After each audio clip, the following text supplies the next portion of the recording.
Setelah itu, tadi masih ingat langkahnya adalah kita butuh variabel moderasi, interaksi ya.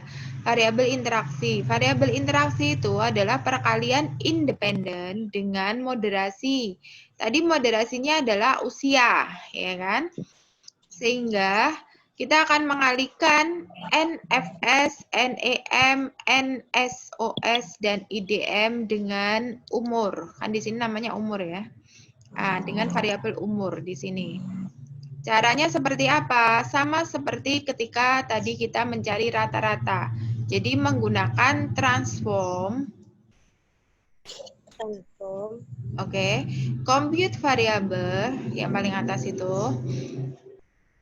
Nah, kemudian target variabelnya ini kita ganti NFS kali U. U ini adalah umur. Lalu yang numeric expression ini kita hapus dulu ya. Kita del dulu. Y. Sudah? Oke. Sampun, kalau udah, umur kita masukkan ke numeric expression. Lalu kita klik tanda bintang. Tanda bintang ini berarti kali ya. Tanda bintang 1 ini. Kita klik. Kemudian tadi nilai rata-rata NFS yang di bawah. Kita masukkan ke dalam numeric expression. Nah, nanti bentuknya seperti ini. Dilihat dulu, Sampun. Bentar, Bu, bentar. Oke.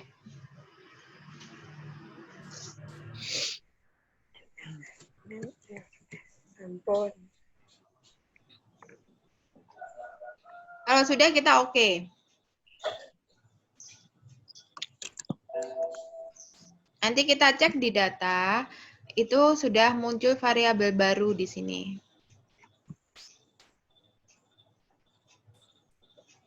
Oke. Sudah, Sampun. Kita lakukan untuk 3 variabel yang lain. Karena kan independennya ada 4. Jadi kita lakukan untuk 3 variabel yang lain dengan cara yang sama. Transform, compute variabel, kemudian NFS-nya kita ganti dengan NEM. Ya, yang variabel kedua kan NEM. Nah, ini NFS-nya dihapus, umurnya tetap nggak apa-apa. Lalu yang kita masukkan adalah variabel NEM.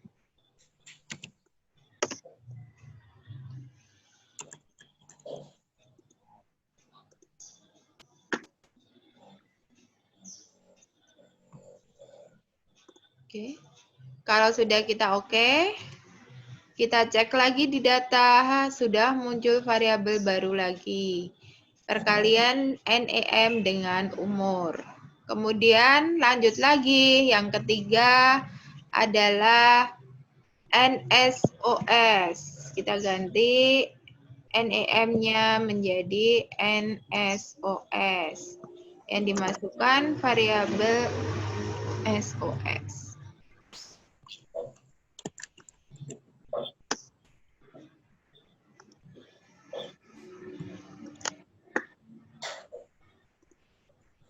Oke, jika sudah kita oke. Sampun. Lalu satu lagi IDM. Kita ganti NSOS-nya dengan IDM.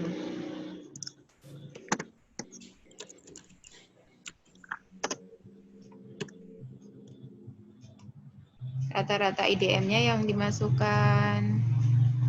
Oke ya, kita oke. Nah, kita cek lagi datanya. Sudah ada tambahan 4 variabel baru, yaitu perkalian atau interaksi antara NFS dengan umur, NEM dengan umur, NSOS dengan umur, dan IDM dengan umur. Ini sudah semua? Sudah. Sudah. Sekarang kita masuk ke regresinya. Jadi, analyze Regression linear. Lalu dependennya apa tadi? Loyalitas kan? Loyalitas merek, LYM, kita masukkan ke dependen.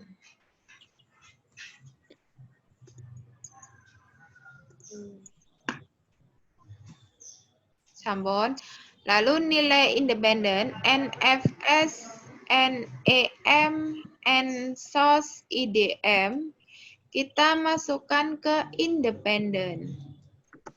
Nah, jadi di sini ada 4 ya. NFS, NEM, NSOS, dan IDM. Ada 4 yang masuk ke independen. Sampai sini dulu sudah? Sudah. Lalu kita klik next.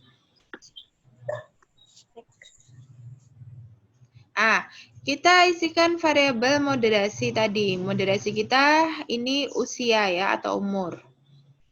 Nah, kita masukkan ke independen.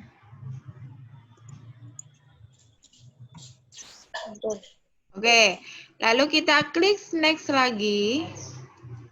Next. Oke, lalu variabel yang kita buat tadi, variabel yang baru, jadi perkalian antara NFS, NEM, NSOS, dan IDM, itu kita masukkan ke independen.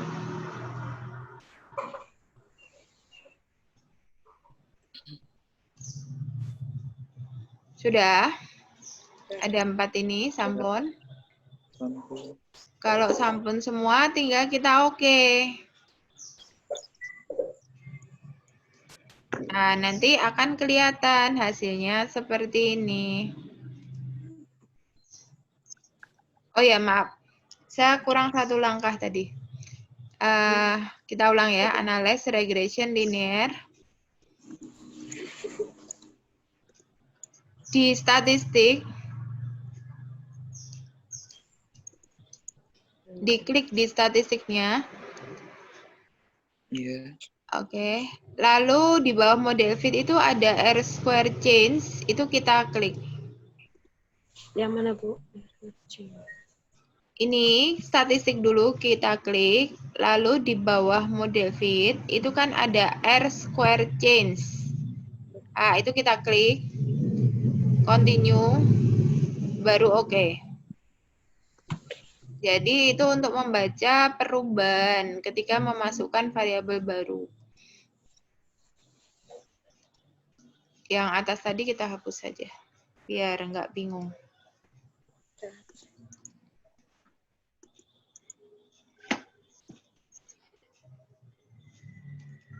Nah, ini outputnya.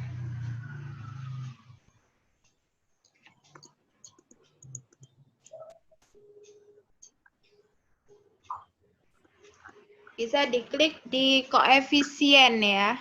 Di regression, tabel koefisien.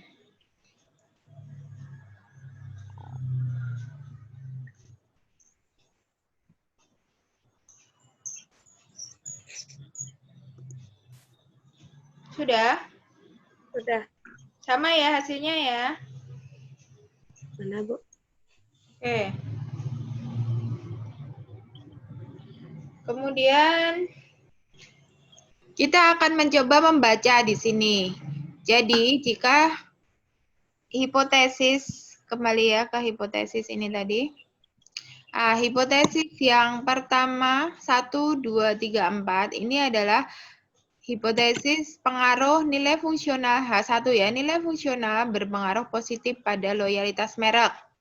Yang H2, nilai emosional berpengaruh positif pada loyalitas merek. Nah, yang ketiga juga sama. Nilai sosial berpengaruh positif pada loyalitas merek dan identifikasi merek berpengaruh positif pada loyalitas merek. Nah, untuk membaca H1, 2, 3, dan 4, yang kita lihat adalah model pertama. Nah, di sini kan ada 3 model ya. Model 1, model 2, model 3. Yang kita baca adalah model pertama. Oke. Nah, di model pertama ini dikatakan signifikan jika apa? Masih ingat? Dikatakan berpengaruh jika? Jadi nilainya lebih dari kurang dari 0,5 apa itu? Nilai signifikansinya kurang dari 0,05. Oke ya. Ya, bukan 0,5 tapi 0,05, 5% ya. Nilai signifikansinya harus kurang dari 5% ya.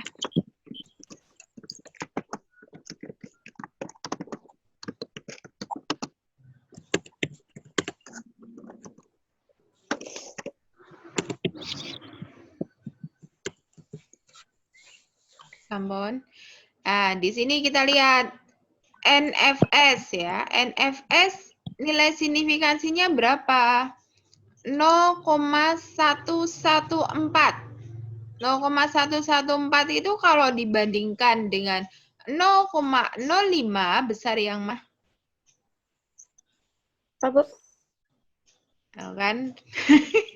0,114 itu jika dibandingkan dengan 0,05 besar yang mana?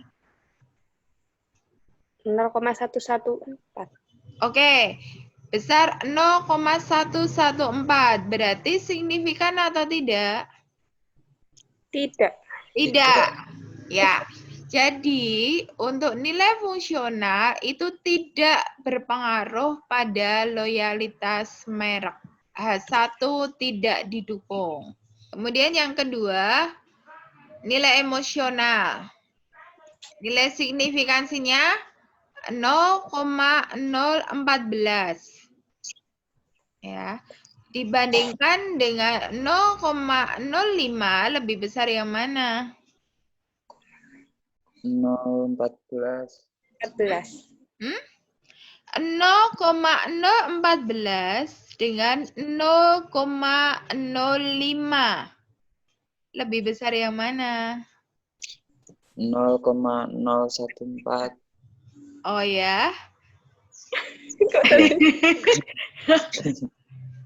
Apa ya? 0,05. 0,05. Nah, jadi kalau kalian bingung itu jangan diawang nggih. Jangan diawang. Udah kelihatan tuh nih. Udah, Bu. Jadi gini. Jadi jangan diawang ya. Kalau memang belum paham, kalau nggak paham itu jangan diawang, ditulis saja. Jadi 0,014, ya kan? Yang satunya 0,05. Kalau bingung, tambahin 50. Berarti ini 14, ini 50. Ah, gede yang mana? 0,05. Iya, berarti signifikan atau tidak? Signifikan. Iya, oke. Signifikan.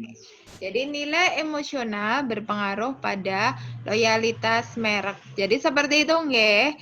Kalau misalnya bingung, itu ditulis saja, dibandingkan, jangan diawang. Kalau diawang nanti jadinya salah. Jadi Ah, yang ketiga nilai sosial. Nilai sosial 0,023. Lebih besar mana? Ayo, sama 0,05. 0,05. Oke, berarti juga signifikan. Kemudian, identifikasi merek 0,047. Lebih besar yang mana? 0,05. 0,5. 0,05 juga. Berarti juga signifikan.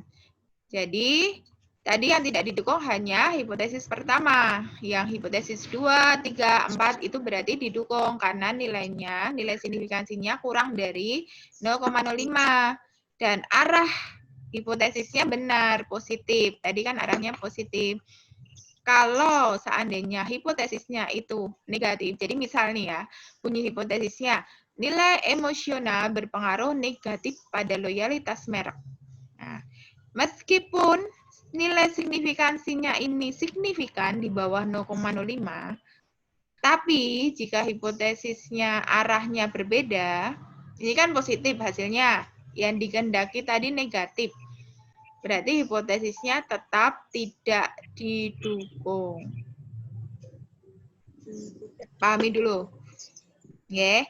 Jadi untuk menyatakan hipotesis itu didukung atau tidak, dilihat dari arah dan juga signifikansinya. Masih ingat pengaruh positif itu apa? Mas Awan, pengaruh positif itu apa? Berbanding. Lupa ya, Bu. Oh, lawang kamu nggak pernah masuk. Gimana Mbak Irma? Berbanding lurus. Berbanding lurus, maksudnya berbanding lurus. Ah.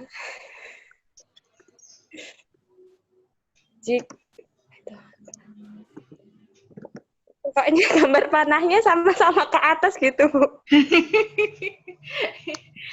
Jadi gini, jika independennya naik, maka Oh, iya. dependennya juga akan naik. Kalau di sini misalnya nilai emosional. Jadi jika nilai emosionalnya tinggi, maka loyalitas mereknya juga tinggi. Demikian juga sebaliknya. Jika nilai emosionalnya rendah, loyalitas mereknya juga rendah. Kalau pengaruh negatif, Berbanding terbalik. ya berbanding terbalik. Maksudnya gimana itu berbanding terbalik?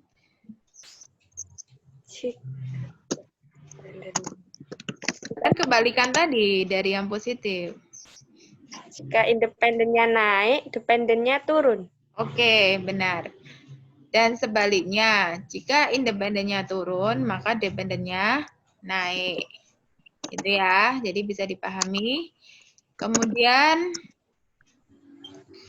di model 2 itu kita bisa membaca pengaruh umur ya. Umur tadi kita masukkan kan di model 2, ternyata umur kalau secara langsung itu tidak signifikan karena nilai signifikansinya di atas 0,05. Nilainya kan 0,898 ya kan, jauh sekali dengan 0,05.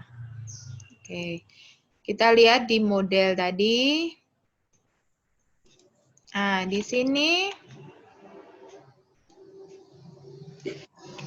untuk hipotesis yang berikutnya, usia atau umur sebagai moderasi, ada H5A, B, C, dan D. Untuk membaca H5, kita lihat model 3. Ya. Untuk membaca H5, kita lihatnya model 3. Oke. Yang kita langsung fokus aja ke variabel interaksi. Jadi yang perkalian ini tadi. Oke. Perkalian ini tadi, langsung kita ke signifikansinya dulu. Oke. Dari 4 ini, manakah yang signifikan? 4 paling bawah ya, 4 terbawah, 1, 2, 3, 4 ini. Manakah yang signifikan? Coba tolong tunjukkan pada saya. Coba Mas Awan, yang signifikan yang mana? Dibandingkan dengan 0,05 tadi loh, seperti tadi. Berarti yang signifikan yang mana? Yang paling bawah, Bu. IDM. Umur. IDM dikalikan umur. Lah yang 3 di atasnya signifikan atau tidak? Tidak. Tidak, karena nilainya di atas 0,05. Berarti di sini umur hanya memoderasi pengaruh identifikasi merek pada loyalitas merek. Ya. Tadi kan ada H5A, B, C, D, berarti yang didukung hanya H5D saja. Ada arahnya ini, negatif, gitu kan. Apa itu negatif di sini? Nah, untuk membaca ini, kita harus melihat di data. Kita kembali ke data dulu. Kita lihat di sini, variable view. Ya, kita klik variable view. Kita lihat untuk umur. Nah, label 1 atau label yang rendah itu menunjukkan usia di bawah 21 tahun. Sedangkan label yang tinggi itu menunjukkan usia di atas 21 tahun. Nah, terus apa tadi kaitannya dengan negatif? Nah, negatif di sini berarti yang lebih rendah, kode yang lebih rendah yang memoderasi. Ya. Berarti yang usianya lebih muda. Jadi, pengaruh identifikasi merek pada loyalitas merek akan lebih besar ketika responden dengan usia muda atau di bawah 21 tahun. Begitu nggak? Jadi kalau hasilnya negatif, berarti yang dominan yang mana? Yang kodenya lebih kecil. Jadi kodenya yang dengan angka kecil. Jadi tadi kesimpulannya, usia memoderasi pengaruh identifikasi merek pada loyalitas merek. Nah, usia yang mana atau umur yang mana karena pengaruhnya tadi negatif. Paham ya? Negatif itu ini kita lihat dari sini hasilnya. Maaf, ini saya tutup dulu. Di hasil ini loh, yang nilai T ini kan ada negatifnya nih. Ini berarti pengaruhnya negatif. Karena negatif, berarti yang memoderasi atau yang meningkatkan pengaruh identifikasi merek pada loyalitas merek adalah usia yang muda atau di bawah 21 tahun yang tadi. Oke? Bisa dipahami dulu? Oke, sampun ya. Jadi itu cara membaca moderasi untuk usia, untuk umur di sini.